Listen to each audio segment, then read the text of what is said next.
नमस्कार, आपला विषय 24 या युट्यूब चॅनल सरांचं खूप खूप स्वागत आहे.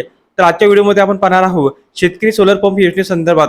सौर कृषी पंप नवीन वीज जोडणीकरिता संपूर्ण अर्जाची प्रक्रिया कशा प्रकारे आहे त्या संदर्भात डिटेल्समध्ये या व्हिडिओच्या माध्यमातून आपण पाहणार आहोत. चला सुरू करूया. अर्जाची प्रक्रिया. पारदर्शी विरहित सौर कृषी पंप नवीन जोडणीकरिता अर्जाची प्रक्रिया. तर सर्वप्रथम आपल्याला महावितरणच्या वेब पोर्टलवर यावे लागणार आहे. त्यावर आपल्याला सर्च करावे लागणार आहे www.mahadiscom.solar/solar. येथे ऑनलाईन अर्ज करावा. सध्याच्या कृषी पंप करिता नवीन वीज जोडणीसाठी पैसा भरणा करून प्रलंबित असलेल्या अर्जदाराने फक्त काही अनिवार्य फील्ड, उदाहरणार्थ अर्ज क्रमांक, पैसे भरल्याची पावती क्रमांक, मंजुरी क्रमांक आणि क्षमतेची मागणी इत्यादी तपशील देणे अनिवार्य आहे. नवीन अर्जदार परंपरागत कृषी पंप नवीन वीज जोडणीसाठी पैसा भरणा केलेला नाही. सर्व फील्ड अनिवार्य आहे म्हणून तपशील भरणे आवश्यक आहे.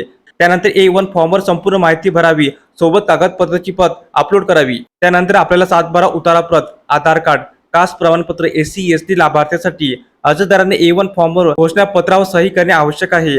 ऑनलाईन A1 फॉर्मवर प्राप्त झालेल्यापासून 10 दिवसाच्या आत सर्वेक्षण केल्यानंतर फील्ड ऑफिसमधून डिमांड नोट जारी केली जाईल. जर काही विसंगत आढळली तर त्यानुसार अर्जदाराला कळविण्यात येईल. डिमांड नोट देय झाल्यानंतर लाभार्थ्याची एजन्सीचे नाव सादर करेल. देय केवळ 25,000 रुपये निविदेसाठी लागू आहे. प्रत्येक टप्प्यावर अर्जदारांना SMS द्वारे कळविण्यात येईल. या योजनेत खालीलप्रमाणे नवीन तसेच प्रलंबित अर्जदार प्राप्त राहतील.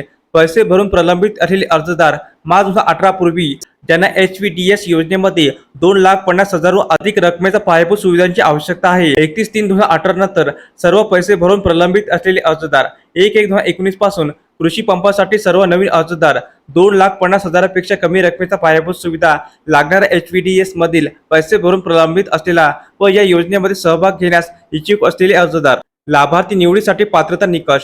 सदर योजनेचा लाभ घेण्यासाठी ज्या शेतकऱ्याकडे शाश्वत जलस्रोत उपलब्ध आहे असे सर्व शेतकरी. मात्र अशा शेतकऱ्याकडे पारंपरिक पद्धतीने विद्युत जोडणी झालेली नसावी. 5 एकरेपर्यंत शेत जमीन धारक शेतकऱ्यास 3 अणुशक्ती क्षमतेपर्यंत सौर कृषी पंप व 5 एकरेपर्यंत जास्त शेत जमीन असल्यास शेतकऱ्यास 5 अणुशक्ती क्षमतेचा सौर कृषी पंप देय आहे.